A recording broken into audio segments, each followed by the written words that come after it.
Bonjour à tous et bienvenue sur Mosaïque. À la une aujourd'hui, les élections au Landtag ont eu lieu hier en Sarre. Si les affiches de campagne d'Annegret Kramp-Karrenbauer ont été moquées pour le manque de sourire de la candidate CDU, la ministre présidente sortante peut désormais la voir, le sourire. Sa formation a en effet remporté haut la main les élections au Landtag avec 40,7% des suffrages. C'est plus que ce que lui prédisaient les derniers sondages. Le parti d'extrême droite Alternative für Deutschland a fait une percée à 6%, ce qui lui permet de faire son entrée dans le Parlement sarrois. À gauche, le SPD avec 29,6% et Die Linke avec 12,9% ont raté leur pari d'obtenir une majorité dite rot-rot. Les grands perdants sont le Parti pirate et les Verts qui ne dépassent pas le seuil des 5% et n'auront donc plus de représentants au Landtag. C'est donc un nouveau gouvernement de grande coalition entre la CDU et le SPD qui se profile du côté du Land de Sarre. On fait le tour de l'actu, place aux 60 secondes. Dominique, votre conseiller en revêtement de sol. Construction, aménagement, génie bois, une équipe de pros. Une nuit des guerriers à l'espace Cassin, et c'est le cas de le dire, 13 combats de kickboxing internationaux se sont enchaînés sur le ring dans une salle comble et surchauffée. L'un des moments forts de la soirée est le combat remporté par le Sarregueminois Patrick No. La gymnastique artistique à l'honneur. L'Asso Gym a accueilli les 5e rencontres Sarre-Lorlux, mais sans le Luxembourg pour des raisons d'effectifs. La Lorraine, qui remettait son titre en jeu, remporte à nouveau le tournoi face aux Sarrois. Frédéric Delfosse, officiellement commandant des sapeurs-pompiers. Arrivé en janvier à Sarreguemines, il a pris le commandement de la 3e compagnie d'incendie et de secours de Sarreguemines Beach. Cette compagnie regroupe 43 centres de secours, 34 sapeurs-pompiers volontaires, 784 volontaires, 31 agents du service médical et 177 jeunes sapeurs-pompiers. Un court de tennis installé en zone piétonne de Sarreguemines. C'est l'idée originale du club de tennis de Sarreguemines en partenariat avec AVS Santé pour son opération soutien au handisport. Sur place, des joueurs de Sarreguemines mais également des clubs des environs ont fait des démonstrations devant les passants du centre-ville. La fin de l'histoire d'amour tragique entre Roméo et Juliette, tout le monde connaît. Margot Gauer en a fait une adaptation moderne en mettant en scène l'intrigue de cette tragédie, le tout magnifiquement interprété par les classes d'art dramatique adultes et lycéens du Conservatoire de Sarreguemines. Il y a tout juste 6 ans, Jean-Claude Cunat a été élu pour la première fois conseiller général de la Moselle. Replay. Des solutions innovantes pour l'éducation, ID Réseau vous accompagne dans l'apprentissage.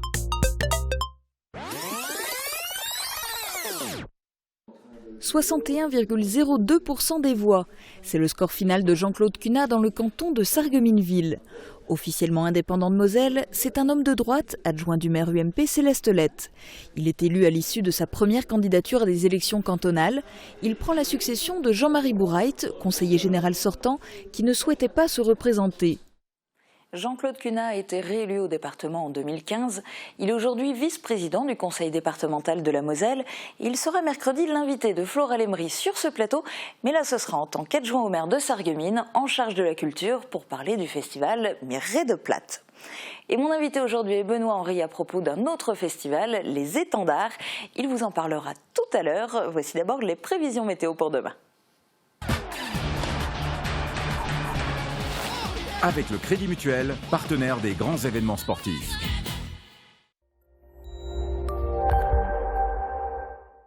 Bonjour tout le monde, c'est une très belle semaine qui nous attend avec un grand soleil encore pour demain. Quelques petits nuages pourront s'ajouter au décor dans l'après-midi, mais rassurez-vous, rien de très menaçant, ils serviront au pire d'arrosage automatique en soirée. Côté température, les minimales iront de 2 à 6 degrés, les maximales de 17 à 20 degrés. Demain nous sommes le mardi 28 mars et nous fêtons les Gontran. Le soleil nous accompagnera de 7h15 à 19h57. Je vous souhaite à tous une excellente journée, à demain!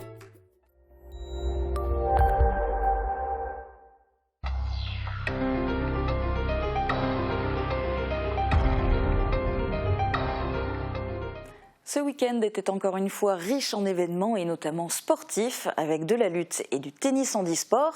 La communauté franco-kurde a célébré son nouvel an. Il y avait aussi de beaux spectacles sur les scènes du secteur. On fait le tour des événements de ces derniers jours dans le VSD réalisé par Marie-Laurence. Un court de tennis installé zone piétonne. C'est l'idée originale du club de tennis de Sarreguemines en partenariat avec AVS Santé pour son opération soutien au handicap. Sur place, des joueurs de Sarreguemines, mais également des clubs des environs ont fait des démonstrations devant les passants du centre-ville. Malgré le handicap qu'on peut avoir, il existe un panel de sport en milieu associatif et j'invite toutes les personnes qui ont un handicap à s'intéresser à l'handisport pour trouver leur passion. Au-delà des démonstrations, les licenciés du club de tennis handisport de Sarreguemines ont voulu faire passer un message au public. C'est un sport qu'on pratique qui nous a aidé à sortir un petit peu du handicap et à retrouver une vie active aussi, ça nous a aidé. Chacun a un handicap différent et je pense qu'on s'attache à quelque chose, on se raccroche à quelque chose. Ça fait du bien pour l'esprit et on peut se lâcher et ça fait du bien. Ça montre aussi à tous les gens que rien n'est fini, même en fauteuil, la vie continue et puis il faut rien lâcher et puis continuer à se battre. Les champions Nicolas Pfeiffer et Michel Munch étaient présents pour signer des autographes et témoigner que malgré le handicap, les portes du sport ne sont pas closes. Moi ça m'a ouvert plein de portes parce que j'étais quelqu'un de très timide et du coup ça m'a permis de grandir et de m'ouvrir aux gens. Tant qu'il y a de la vie, on va dire il y a de l'espoir, il ne faut jamais rien lâcher. Tout est dans le mental. Et du mental, il en faudra aussi aux tennismen pour l'Open AVS Santé qui se déroulera du 20 au 23 avril à Sarreguemines. Pour les jeunes lutteurs du Grand Est, la compétition c'était dimanche. La SS Lutte accueillait le 3e championnat régional en lutte libre pour les catégories minimes, cadets et juniors. 14 lutteurs de Sarreguemines étaient présents pour représenter leur club. Eux, c'est se qualifier pour les championnats de France, pour réussir à aller chercher la plus belle des médailles, la médaille d'or au championnat de France. Il y a un très grand niveau, puisqu'on est pratiquement une des meilleures écoles de France en lutte. Et aujourd'hui, vont combattre pas mal de jeunes qui ont déjà des titres nationaux et qui se retrouvent en équipe de France. Le championnat de France sera au mois de mai à Saint-Thierry-Aix-la-Perche et les lutteurs sarregueminois ont leur chance. Ils ont le mérite d'appartenir au meilleur club de lutte de France pour l'année 2016, un titre déclaré par la Fédération française de lutte. Le club de Sarreguemines est un grand club et les jeunes justement au contraire, ils ont une renommée et à eux de montrer le plus beau des visages. De futurs professeurs des écoles étaient peut-être à l'ESPÉ samedi matin. La directrice de l'école supérieure du professorat et de l'éducation de Sarreguemines a conseillé les étudiants pour qu'ils aient toutes les cartes en main avant leur inscription. Cette année, pour l'entrée en master, un numerus clausus a été instauré.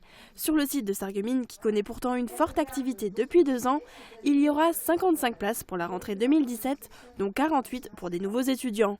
L'ESPÉ sarregueminois favorise un apprentissage franco-allemand. En plus de cours dans la langue de Goethe, les étudiants suivront des cours pour enseigner toutes les disciplines non linguistiques en allemand. Pour l'entrée dans le master, les germanistes seront donc prioritaires.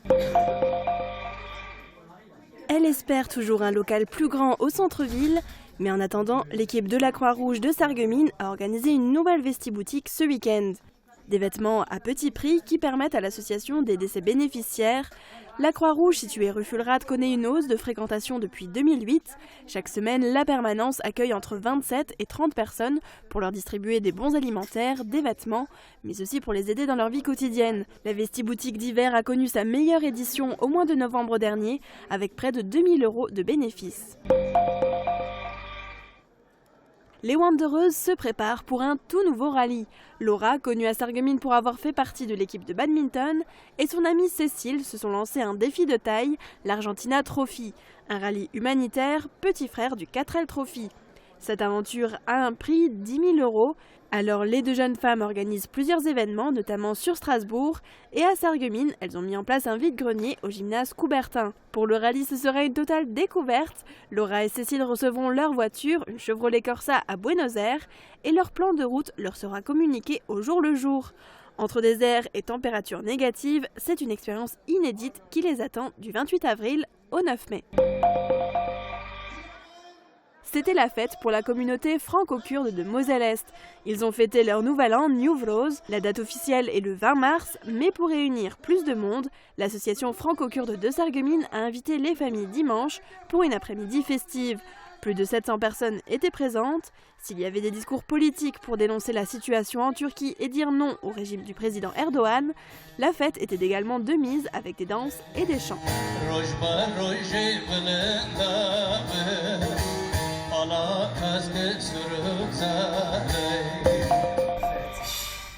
Allons, Roméo.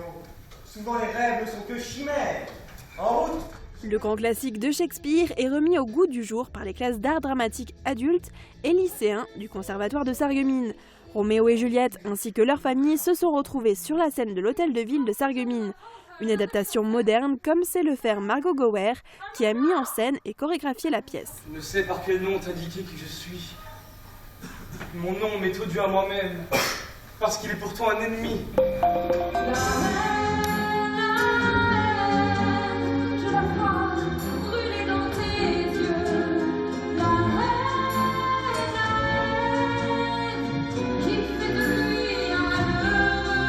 On aurait pu croire que les Capulet et les Montaigu se sont ensuite retrouvés sur la scène du W, mais c'est une toute autre comédie musicale qui s'y jouait. La Commedia del Ros, une troupe de la région, était à Woustviller pour présenter son spectacle Le Paradis Infernal. Anges et démons étaient réunis dans un décor fantasque. Au fil de l'histoire de Tristan, jeune homme qui se retrouve après sa mort au paradis infernal, le public a pu retrouver des standards de la chanson française et internationale.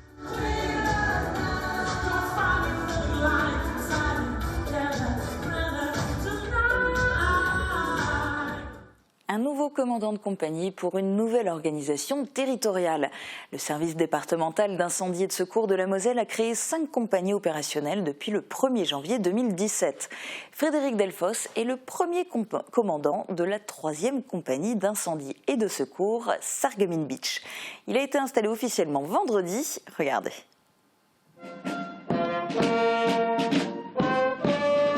Frédéric Delfosse a 38 ans, il a démarré sa carrière de sapeur-pompier professionnel en 2002. Il était pendant 10 ans le chef de centre à Saint-Avold. Aujourd'hui, c'est une nouvelle aventure qui démarre. L'installation du commandant Delfosse à la tête de la compagnie d'incendie et de secours de Sarreguemines Beach clôture la mise en place des 5 compagnies du territoire mosellan. Le colonel François Vallier, directeur départemental des services d'incendie et de secours, a expliqué la nécessité de moderniser la structure au niveau du département. Le commandant aura pour mission de coordonner l'ensemble des unités opérationnelles du ressort de sa compagnie. Et cette 3e compagnie a la caractéristique d'avoir une dimension transfrontalière avec la Sarre et la Rhénanie-Palatinat. Il y a une porosité à créer entre la France et l'Allemagne en matière de conventions, d'établir des bases juridiques qui soient des bonnes assises afin de pouvoir travailler dans le cadre de formation ou même d'interférences opérationnelles dès lors qu'il y aurait un besoin bien justifié. Une mission de plus pour le commandant à la tête d'une compagnie qui couvre 84 communes et près de 100 000 habitants. Après l'étendard des pompiers, on va parler du festival Les Étendards avec Benoît Henry. Bonjour. Bonjour. Vous êtes le président du Foyer des Lacs et vous lancez Les Étendards. C'est une nouvelle aventure. Oui, c'est une nouvelle aventure portée et initiée par 3 foyers ruraux de 3 communes différentes, Olvin, Remerin et Putelange-au-Lac, 3 municipalités et bien sûr le soutien des fonds européens qui nous permettent la réalisation de ce projet. Le principe, c'est d'amener la culture à la campagne, en territoire rural. Alors, on vous connaissait déjà pour le cinéma, puisqu'il y avait des projections qui avaient déjà lieu. Là, vous renforcez les séances de cinéma, par exemple. Oui, on renforce les séances de cinéma à raison d'une tous les 15 jours, les vendredis soirs, avec une diversité de programmation à destination des jeunes, des scolaires, des familles, du débat et des films à réflexion. Donc ça va être la programmation cinéma récurrente en salle et vous développez aussi le cinéma en plein air. Alors, le cinéma en plein air, c'est des soirées conviviales à passer en famille, à la tombée de la nuit, avec une animation et des festivités avant cette séance de clôture. Et bien sûr, des spectacles. Alors, des spectacles, nous sommes sur la première programmation à laquelle on doit un grand merci à Julie Merckx, qui était notre comédienne programmatrice, qui nous a aidés à faire une sélection dans le burlesque, le théâtre, la musique, le chant. Avec par exemple le premier spectacle justement du chant mais aussi de la mise en scène, Coffee Pot. On les connaît parce qu'on a déjà eu l'occasion à Mosaïque de les filmer, ils étaient déjà venus à Sarreguemines, ils sont du secteur. Et donc ça démarre le lundi de Pâques et ça sera à Olvin. Dans la nouvelle salle socioculturelle d'Olvin, en ouverture de notre festival en saison et l'ouverture de la saison touristique. D'accord, et puis on va peut-être aussi en profiter pour dire à nos téléspectateurs, n'hésitez pas à aller sur le site internet pour avoir l'intégralité du programme www.zetendard.fr. Zetendard, c'est un super nom, en plus ça colle bien au territoire, amener l'art en territoire rural, mais au pays des étangs. Tout à fait. L'art, les étangs au pays l'art au pays des étangs, c'est ce dont on pouvait rêver au niveau du développement touristique. Et puis ça répond aussi à un besoin, ça va permettre de pallier peut-être le manque, parce que je sais que vous faisiez partie des déçus au moment où le festival La Ça raconte a été arrêté.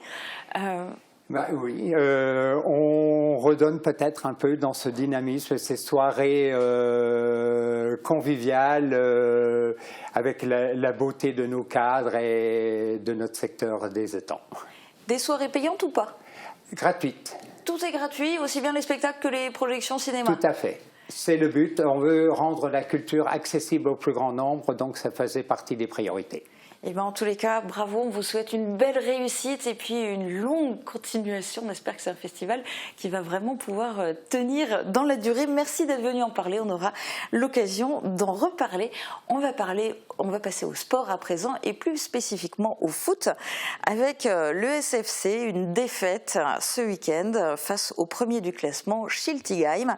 Et pourtant, la première mi-temps semblait augurer le meilleur pour les Bleus de Sébastien Meyer avec beaucoup d'occasions manquées. Vous allez le voir dans le résumé de la rencontre.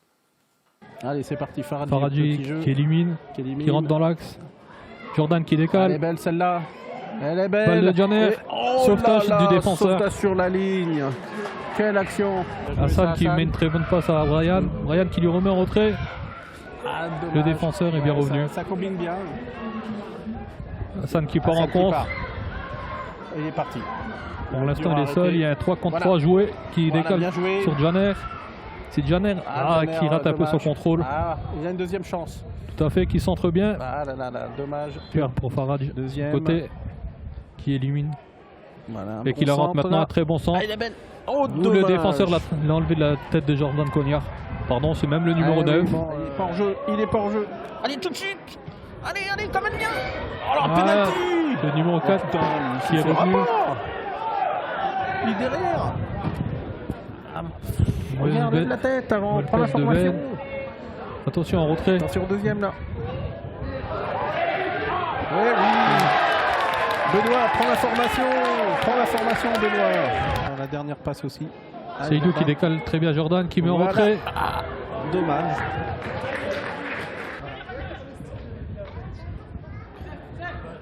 Je pense qu'il va faire entrer Chris Miceli.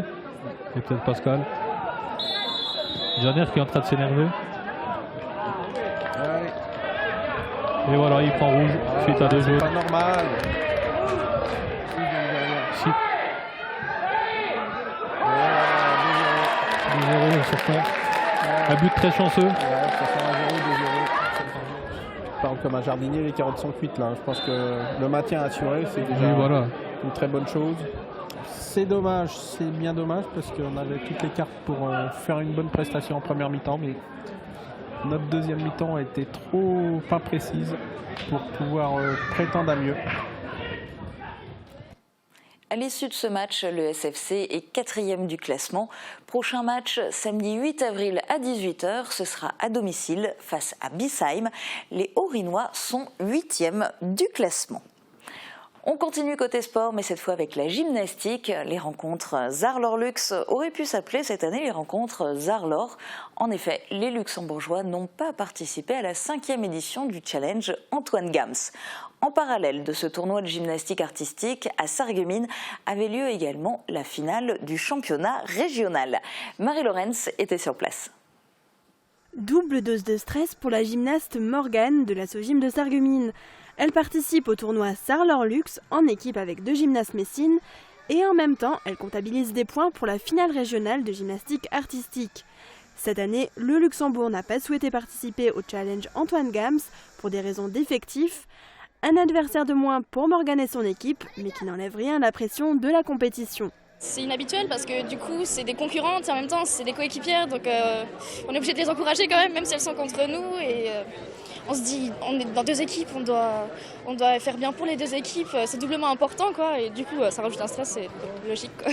Les Lorrains qui remettaient leur titre en jeu remportent à nouveau le tournoi face aux Sarrois. En parallèle, les gymnastes étaient en compétition pour le championnat régional en équipe. Leur objectif, marquer le plus de points en passant sur les différents agrès. Les gymnastes sarregueminoises ont obtenu de bons résultats malgré de petites erreurs. Mais la semaine suivante, ils coûteront plus cher si la même compétition se produit, parce que la semaine prochaine, c'est la qualification au championnat de France, donc, mais en individuel. En équipe, on va dire qu'on a un peu de marge. En individuel, il faut vraiment faire le bon match pour pouvoir passer. Et on commence à avoir quand même beaucoup de filles qui ont toutes leurs chances de se qualifier. Mais avec les petites erreurs, c'est un petit peu compliqué, quoi. La semaine prochaine, les gymnastes se rendront donc à Épernay. Leur objectif, rentrer à Sarreguemines avec leur qualification pour le championnat de France. Une dernière info avant de passer à la partie magazine de cette émission. La semaine dernière, nous vous avions annoncé que la pédiatre de l'hôpital Robert Pax avait été relaxée par le TGI de Sarreguemines dans l'affaire du décès du petit Mailleul, 10 mois. Sachez que le parquet a décidé de faire appel. Dans un instant, on commence notre série consacrée cette semaine à l'ancienne centrale électrique de Großbiederstroff. Et puis on vous propose une recette de hamburger. A tout de suite.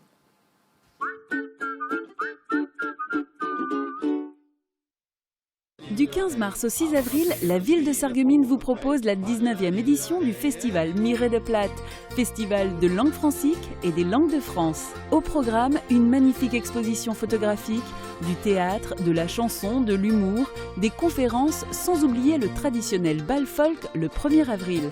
Programme complet à découvrir sur www.sarreguemines.fr.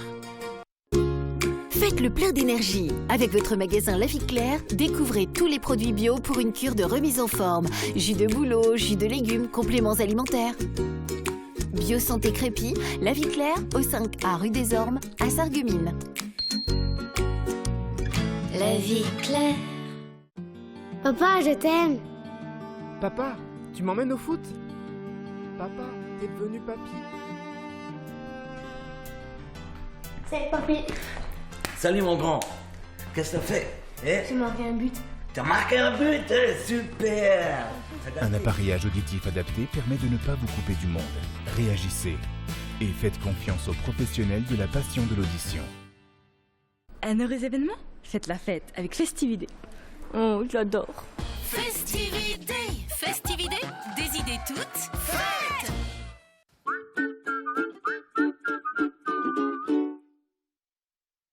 Bien-être, hygiène, consommables, équipement de la maison. AVS Médical, notre métier, vous accompagner.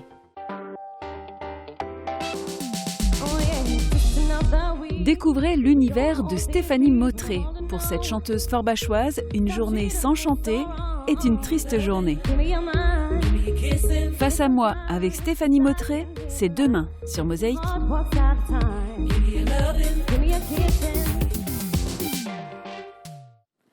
Le 1er avril 1987, la centrale de Großbiederstroff était définitivement arrêtée. Cela fait donc bientôt 30 ans qu'on ne produit plus d'électricité dans la commune. Pourtant, le souvenir reste vif et c'est normal. Cette centrale a employé plusieurs centaines de personnes du secteur. Cette semaine, la série de Mosaïque se penche sur cette histoire. Le premier intervenant est l'ancien chef du bureau administratif de l'usine. Il s'agit de Jean Wesslinger. Il réside aujourd'hui encore à Großbiederstroff.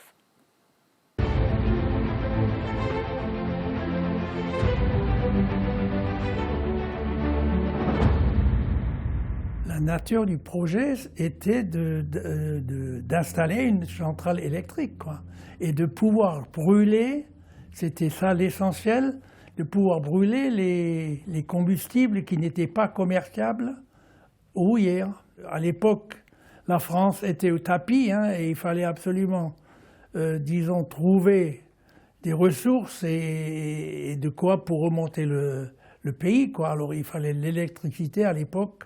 D'ailleurs, les houillères, eux, ils avaient fait une campagne extrême pour recruter de la main-d'œuvre et ils allaient aussi déjà à l'époque en Afrique du Nord et partout. Ils ont pris les gens où ils pouvaient en trouver, quoi. C'était des emplois sûrs et bien rémunérés. C'était le premier employeur et le premier contribuable de la commune. C'était la centrale la plus moderne d'Europe, sur papier, en 1947. En 1949, ils ont commencé. En 1954, on a mis le premier groupe au réseau. Il y a eu un contrat entre les Charbonnages de France et EDF. Il fallait répondre à leurs besoins. Ça, c'était primordial. Même si on était à l'arrêt, si eux, ils n'avaient pas de besoin, nous, on était payés pour la puissance installée. Et lorsque les besoins de la centrale étaient néants, eh ben, eux, ils chargeaient les produits commerciaux qu'ils aient déchargés chez nous au port. Le port, lui, il chargeait les commerciaux sur les bateaux qui partaient vers Sarralbe ou vers Dombasle ou même en Allemagne. Et ils ont profité du téléphérique pour ramener les produits commerciaux ici. Chaque wagonnet chargeait 2 tonnes.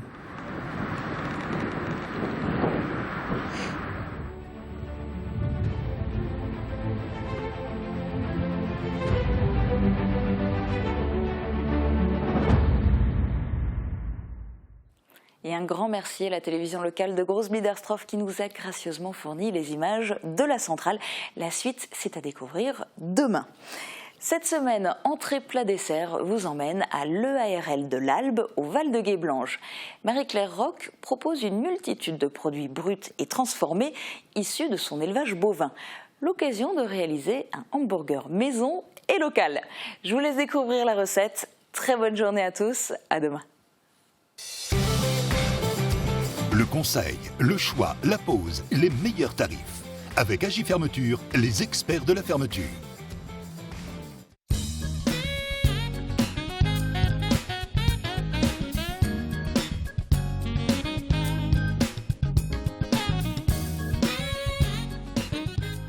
Bonjour, ici vous êtes à l'EARL de l'Albe et on va vous préparer un burger maison. Commencez par confectionner la pâte à pain. Délayez la levure dans le lait tiède. Mélangez la farine, le sel et le sucre dans le bol du robot. Ajoutez le lait et la levure, un jaune d'œuf et le beurre mou. Pétrissez pendant 5 à 7 minutes. Laissez reposer 1 heure dans un endroit chaud. Au bout de ce temps, formez des boules, dorées avec un jaune d'œuf et un peu de lait et saupoudrées de graines. Enfournez pour 10 à 15 minutes à 180 degrés. Pendant que les pains refroidissent, faites griller les burgers. Coupez les pains en 2, garnissez de fromage, d'un burger, de ketchup et terminez avec quelques feuilles de mâche et des rondelles de radis pour un hamburger printanier. Vous pouvez aussi le garnir selon vos envies.